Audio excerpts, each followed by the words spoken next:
hospital infections are one of the most pressing issues facing our health services today.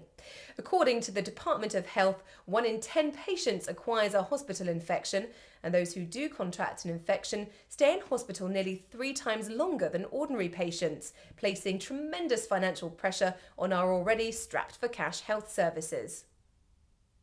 In this programme, we speak to Derek Butler, chairman of MRSA Action UK, the charity set up to raise public awareness and to influence government and healthcare providers in the fight to prevent MRSA and other hospital superbugs. We also hear from leading anti-superbug innovators, Nalco Limited, the Health Management Institute, and Funnily Enough, who share their knowledge of fighting hospital infections and talk about the research and development that has gone into developing their anti-superbug innovations. MRSA and C. diff are superbugs because they are very, very hard to treat. Because of our overuse of antibiotics, we've created these monsters in our hospitals and in our communities. It's because we've been very silly with the use of antibiotics. Alexander Fleming, who discovered penicillin, warned us back in the 1940s, about 1948, to be very careful with these antibiotics because bacteria have a habit of evolving very quickly, and they built up resistance. Now, they're superbugs simply because they're hard to treat, and they're becoming a threat because we are not developing new forms of antimicrobials fast enough to treat them. So they are now winning the battle in using up our stocks of antibiotics. By reducing the incidences of these bacteria in our hospitals and people being affected, and by educating people to make sure that they're aware of what's happening, we can slow that process down, which will extend the life of these antibiotics. Because if we don't, we're going to leave future generations with a major problem. Because it's not just about in fighting infections. When Alexander Fleming discovered penicillin, it was the greatest medical advance we'd ever seen. Because what happens is we can do cancer operations, we can do heart operations, we can do transplants. Without antibiotics, we can't do them. And that would consign those treatments to the history books. Water treatment is very important because if you're going to wash your hands in water that's contaminated, then that's defeating the object. That's why they say when you turn a tap on, leave it for 10 seconds to run. Because what happens is we know bacteria are all over the place, they're in the water systems and everything. That's why water companies treat the water with chlorine and things like that. But when you've had water that's not moved for a while, there's a film builds up, a bioburden. So the advice is when you turn a tap on, leave it for 10 seconds. That will allow the water to flow, and any bacteria that are around the tap heads, shower heads, whatever, will be allowed to come out. But the water needs to be treated every so often. The system does. If you've got an air conditioning system, it's critical that air conditioning system is regularly maintained because you'll get Legionnaire's disease. And that could add to the burden in the hospitals as well. It can breed viruses because you're keeping that temperature just where the bacteria like it. So yeah, water treatment is critical. Nalco is the world's leading integrated water treatment, water hygiene and process improvement company. And we have over 11,000 employees operating in 130 countries around the world. Our main goal is to help our customers achieve optimum efficiency in all their processes in the plants around the world. However, over the last 20 years, we've spent an amount of time in particular looking at the problems caused by the Legionella organism. The Legionella organism, which is very common and is found in rivers, lakes, really doesn't cause a problem in that situation. However, when it gets into man-made engineered systems like domestic hot and cold systems, industrial cooling systems, it can find areas where it can grow and develop to numbers where it can become a problem. If the microorganism, the bacterium, becomes disseminated in water droplets, which can be inhaled, then it can cause Legionnaire's disease in susceptible people. Over the last 20 years, therefore, we've developed a number of innovative products and processes to help customers meet their legislative requirements, which they have to do in the UK under guidance which is called L8, the control of Legionella. These products and services that we have developed, starting with risk assessment, can include things such as cleans and disinfections, monitoring and sampling, training for our customers, and secondary disinfection, are all geared towards reducing the opportunity for this organism to cause a problem. The approved code of practice applies to all areas where water is used or stored in the working environment. The risk is that Legionella may grow and proliferate in these water systems, and that it can then be disseminated through aerosols and inhalation into susceptible people. In the healthcare sector, this is a particular risk, and great attention must be paid to addressing the situations that can occur with Legionella. Indeed, the healthcare sector has developed the health technical memorandums, which are used as an adjunct to L8 to help the sector meet its legislative requirements with regard to Legionella control.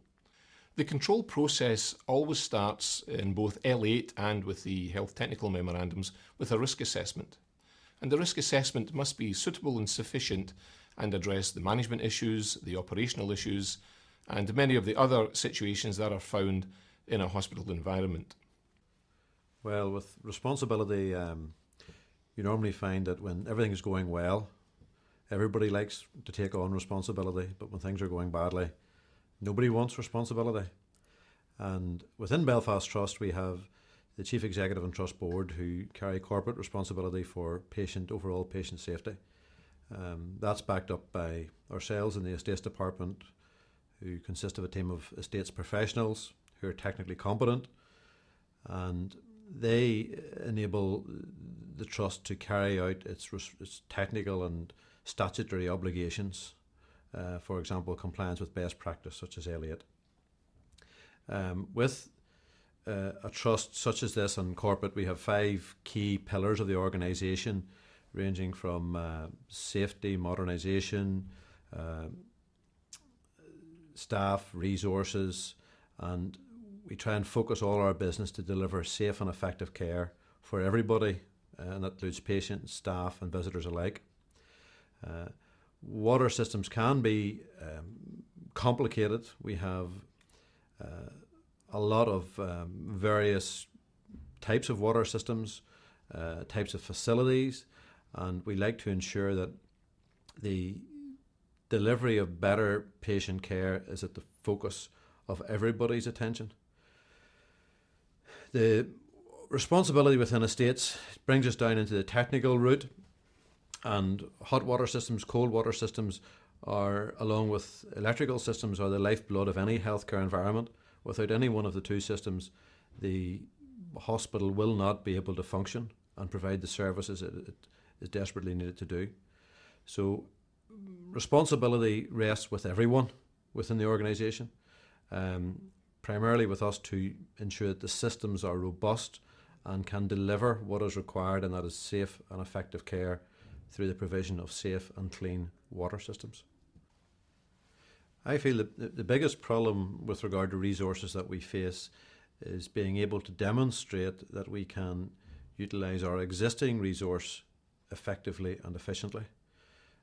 I think people and within the National Health Service need to be much more intelligent in how they embrace innovation, new technologies, new approaches, and remove our thinking from what was always done into thinking as to how we can do things differently.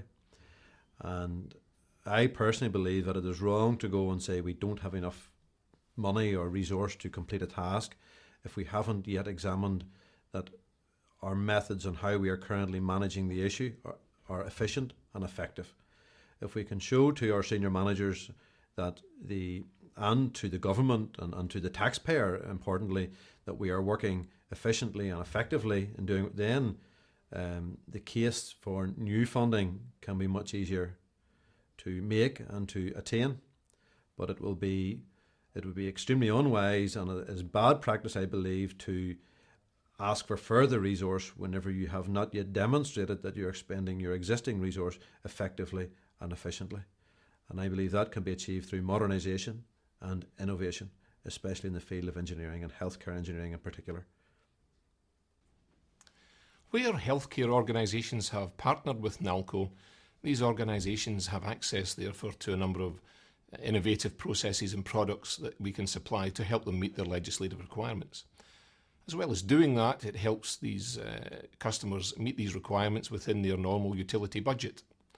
And it's worth noting that the start process for all of this is the risk assessment, which is absolutely key in successfully addressing the issues that are brought to us by the Legionella microorganism. One of the principal issues that must be addressed by hospitals and the healthcare sector in general is that nominated people suitably trained are put in positions where they can address the issues that are brought to us by the Legionella organism. These people must have a full understanding of the requirements of the legislation and of what needs to happen, and indeed need to be in a position where they can make sure that actions are taken and put in place to address the problems. In the battle against hospital infections, videos can play an important role because it will show what can go wrong, what can be done right. However, there is no substitute for hands-on experience. So it's not just about watching videos, it's about actually doing it correctly on a dummy or working with someone who does it correctly so they can teach them how to do it. So videos have a role, but not entirely. The training given to the staff in the NHS for fighting healthcare infections like superbugs should be mandatory. There should be no excuse. That training they should have on a regular basis. When new techniques come in, then they should be trained in that immediately. And it's the management's role and responsibility in the trust, the hospital trust, to ensure that that is done. Their job is to manage the staff, to manage the budgets, but it's there as well to make sure that those patients are kept safe. And it's their responsibility to ensure those staff are trained. So videos play a role, but hands-on is the best. Now, some of the best ways to teach people is to have them working with people on the ward.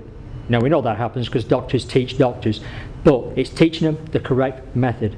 So sometimes videos will have an important role to play to show them correct method, and then working with another person helps them to see in the real environment. HMI is the professional body of healthcare managers working in the health services in the Republic of Ireland. We have members who work in the public health system, others work in the private healthcare sector, and others work in the voluntary sector. We find that good because it creates a lot of synergy, and managers move between the different parts of the system. The Institute has two main purposes. One is to promote high standards of management in our healthcare services, and the other is to be a voice of managers in what is a very complex system. And that has led us to look at the interaction between managers and practitioners in important areas like infection prevention and control. Healthcare delivery environments are complex, so it's important to differentiate between the responsibilities of different providers of services. For example, managers have a responsibility to ensure that safe systems are in place, that those systems are monitored, that they're updated, and that there is interaction with those who provide healthcare to enable them to practice safely. On the other hand, practitioners have a responsibility to keep their skills up to date so they can be satisfied they're not a risk to patients or to other members of staff. Therefore, we have developed DVDs that enable managers and practitioners to practice safely. The DVD has been developed in consultation with a range of experts in microbiology, in infection prevention and control, in safe waste disposal. So they can be refreshed, updated. The advantage of that approach is that they can be used in groups, and individuals can use them in their own time to refresh and to meet their requirements to ensure that they're comfortable, that their skills are up to date. There is a keen awareness now that healthcare associated infections are a cause of morbidity and mortality in healthcare. And rightly, healthcare providers are being held accountable and are also being asked to demonstrate that they are meeting the standards that are expected of a good healthcare provider. In the UK, for example, from April of 2009, the NHS trusts have to register with the Care Quality Authority, and that brings with it obligations to demonstrate that they are meeting high standards. That's as it should be anyway. The key thing to providing high quality, safe care to patients is to generate commitment by the organisation and commitment by the providers of care. Every healthcare staff member would like to be assured that their practice is a safe one. And the way to achieve that is to develop commitment through enabling the practitioner to be skilled, aware of what that individual's responsibility is and of the part the individual plays in the team of care providers. And the best way of doing that is to ensure that there are information and training tools available to staff which recognise the different levels of information need, the different levels of skills that may be required. And the approach of using specific DVD facilities is a very good one, in that it allows those on a steep learning curve to move at the pace they need to move at, but it also provides reassurance, confidence, and the ability to achieve the skill levels that others aspire to. And that can be done individually or it can be done in groups facilitated by tutors. Outside observers have judged the way we work in healthcare to be along tribal lines. Loyalty to professions, barriers between areas of professional work and barriers between departments and services. Infection control is a responsibility of all of us and perhaps provides an opportunity to develop ways of working closely together, of understanding the respective roles of, for example, managers who have the responsibility to put in place safe systems and to ensure that the staff working in service delivery are working in safe environments, and the responsibility of staff to take seriously their responsibility to practice safely.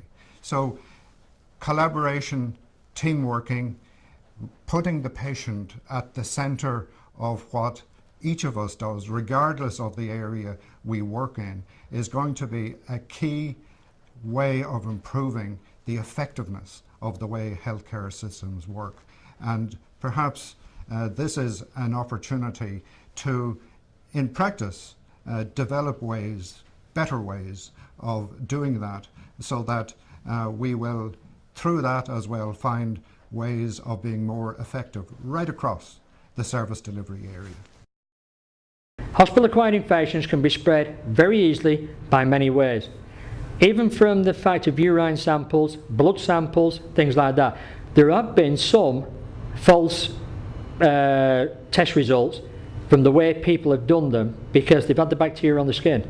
And what's happened is when they come to do the test, it's got in. And it's proven that though the test was positive, the patient was negative. So it's critical the staff are taught how to do that. Now, collecting urine samples is another method that the bacteria can be spread.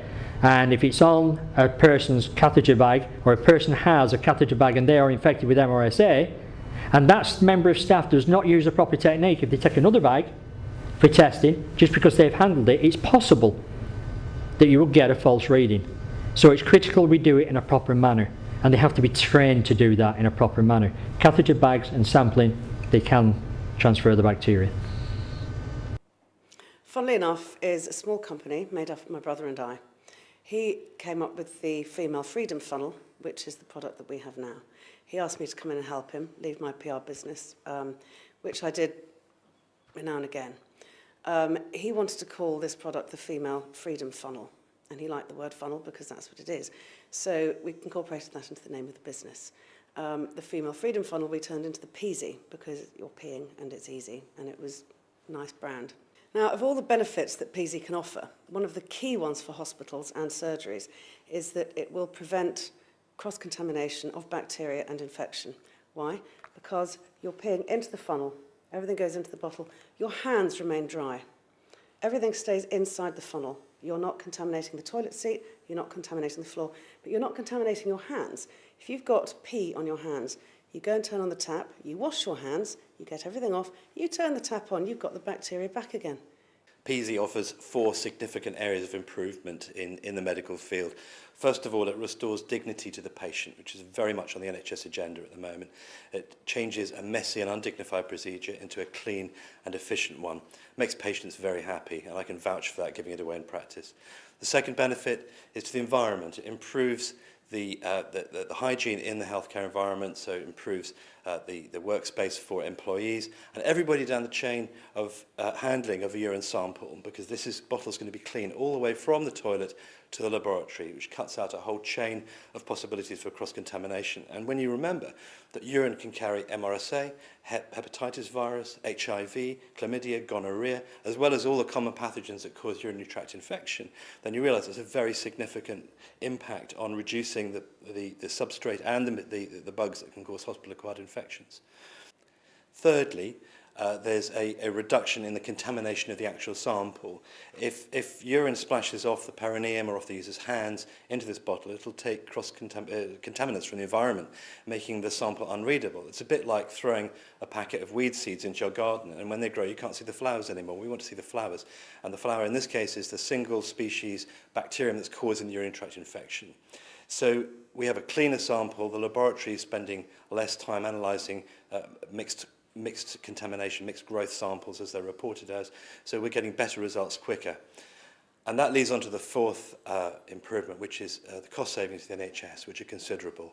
And we've estimated on conservative estimates of the numbers of samples done and the average cost of retests and the reduction in retests that PZ will offer, that we could save the NHS somewhere around about 100 million per annum at today's prices for materials and lab tests.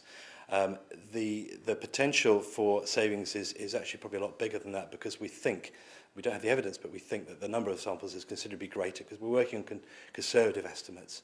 So huge savings to the NHS. I don't know of any other product that offers reduction in contamination, improved efficiency, improved dignity and cost savings all in one hit. And I think PZ's got a great future. Generally, when we ask patients to give us a sample of urine, they say, oh, I hate this because I can't get it in the hole.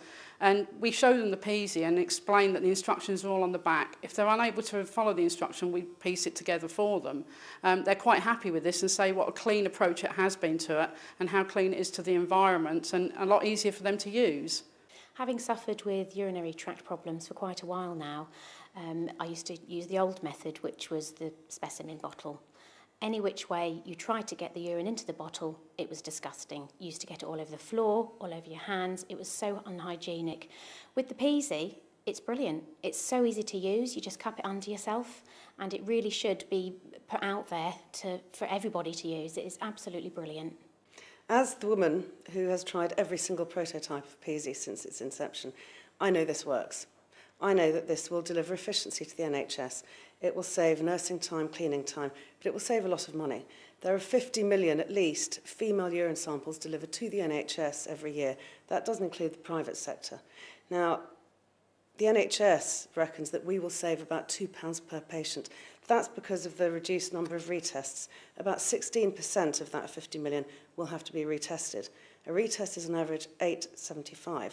One of these is about £1.49. You do the maths, it's very simple. We'll save a lot of money.